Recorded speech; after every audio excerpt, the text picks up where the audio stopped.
Assalamualaikum warahmatullahi wabarakatuh. Perkenalkan, nama saya Miftahul Rizky dari Prodi Ilmu Komputer. Saya di sini ingin menjelaskan mengenai pengenalan Citylink. Apa itu Citylink? Citylink adalah sebuah konsep kota pintar yang terhubung secara digital, menggabungkan teknologi canggih untuk meningkatkan efisiensi dan kualitas hidup warga. Nah, itu disebutnya Citylink.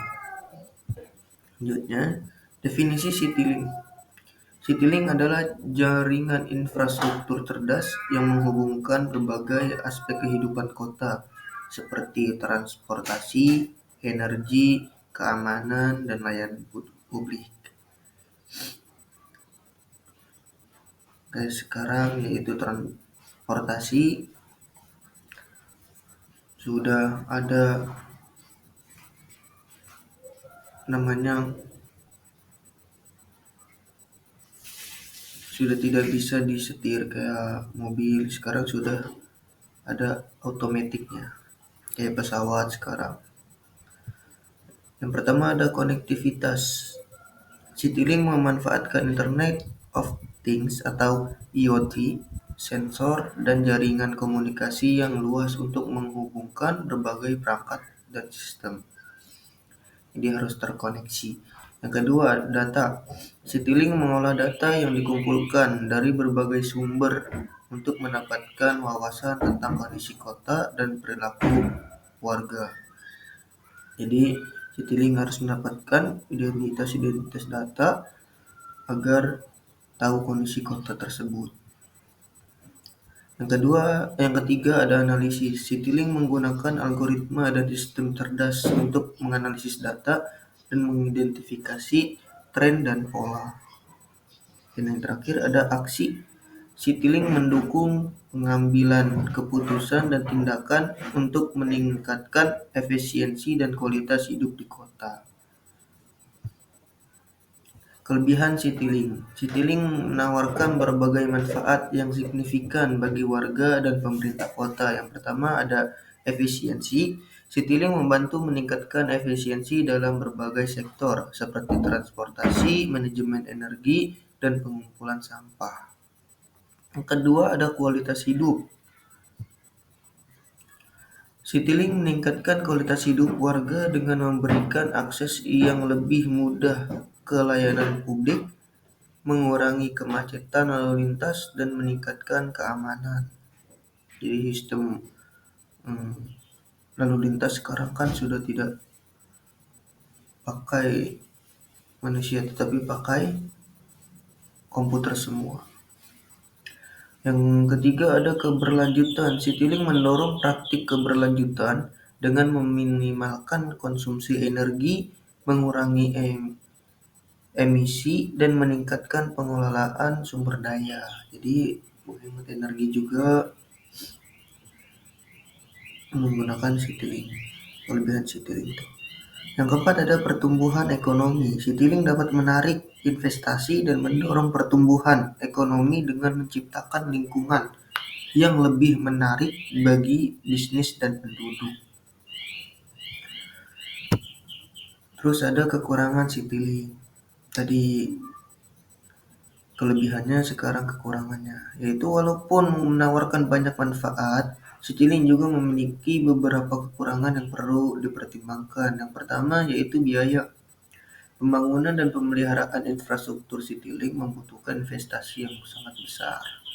Jadi biayanya menggunakan Citylink itu lebih besar, tapi lebih simpel juga. Terus ada privasi. Pengumpulan data yang intensif dapat menimbulkan kekhawatiran tentang privasi warga.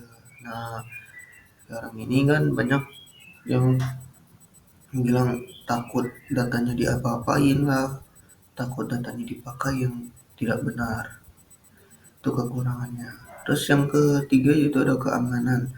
Sistem Citylink yang kompleks rentan terhadap serangan cyber dan kesalahan teknis. Nah, ini baru saja terjadi kemarin seperti data PDNS itu diretas. Nah, takut seperti itu kekurangannya. Kegunaan Citylink. Citylink memiliki berbagai kegunaan yang praktis dan inovatif untuk meningkatkan kualitas hidup di kota. Yang pertama, transportasi.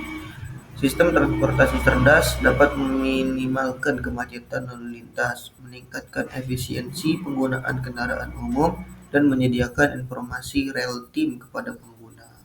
Jadi lebih efisien lah, transportasi itu lebih banyak dari seperti Gojek ataupun GrabCar, banyak. Yang kedua ada manajemen energi. Citylink dapat membantu mengoptimalkan konsumsi energi dengan memonitor penggunaan energi di gedung dan infrastruktur publik. Yang ketiga ada keamanan publik. Citylink dapat meningkatkan keamanan publik dengan menyediakan sistem pengawasan cerdas, sistem respons darurat yang cepat, dan platform komunikasi yang terintegrasi.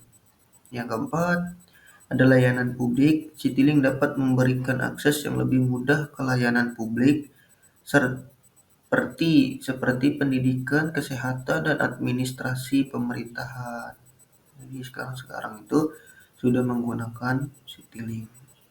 Kayak pendidikan, kesehatan, dan pemerintahan sudah menggunakan Citylink. Manfaat Citylink. Citylink menawarkan berbagai manfaat bagi warga, pemerintah, kota, dan lingkungan. Manfaat bagi warga apa aja? Yaitu meningkatnya kualitas hidup, akses yang lebih mudah ke layanan publik, dan lingkungan yang lebih aman. Terus yang manfaat untuk pemerintah kota, peningkatan efisiensi operasional, pengambilan keputusan yang lebih baik, dan pengelolaan sumber daya yang lebih efektif. Manfaat untuk lingkungannya yaitu pengurangan emisi, penggunaan energi yang lebih efisien, dan pengelolaan limbah yang lebih baik. Lanjut, implementasi Citylink. Implementasi Citylink membutuhkan perencanaan yang matang, koordinasi antara lembaga, dan investasi yang memadai. Yaitu ada perencanaan, membuat rencana konferensi yang mencakup aspek infrastruktur, teknologi, dan layanan yang akan diintegrasikan. Jadi harus punya perencanaan. Terus penerapan teknologi. Menerapkan teknologi seperti IoT, sistem analisis data, dan platform komunikasi.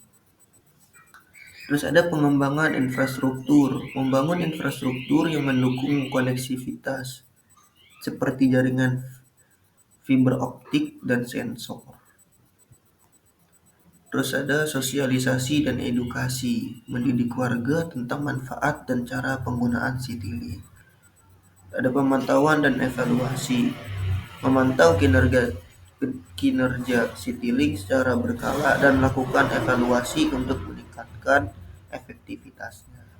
Jadi lebih sih kalau ingin menggunakan Citylink ini, ya, tadi yang pertama permasalahannya yaitu terlalu mahal biayanya, tapi lebih kondusif dan lebih simpel. Kesimpulannya, yaitu Citylink adalah sebuah konsep yang menjanjikan masa depan kota yang lebih efisien, aman, dan berkelanjutan. Yang satu, peningkatan kualitas hidup. Citylink memberikan akses yang lebih mudah ke layanan publik, meningkatkan keamanan, dan mengurangi kemacetan lalu lintas. Itu untuk kualitas hidup. Efisiensi operasional. Citylink membantu meningkatkan efisiensi dalam berbagai sektor seperti transportasi, manajemen energi, dan pengumpulan sampah. Keberlanjutannya yaitu Citylink mendorong praktik keberlanjutan dengan meminimalkan konsumsi energi, mengurangi emisi, dan meningkatkan pengelolaan sumber daya. Dan terakhir yaitu inovasi. Citylink mendorong pengembangan teknologi baru dan inovatif untuk meningkatkan kehidupan di kota. Jadi Citylink ini yaitu kota yang dijadikan secara modern seperti kayak di film-film dengan teknologi canggih. Tapi permasalahannya yaitu biayanya terlalu mahal, tapi lebih mudah, lebih enak. Sekarang kita juga sudah menggunakan sedikit-dikit kayak misalkan transportasi dan lain sebagainya. Mungkin ini saja yang bisa saya sampaikan. Kurang lebihnya saya mohon maaf. Saya akhiri. Wassalamualaikum warahmatullahi wabarakatuh.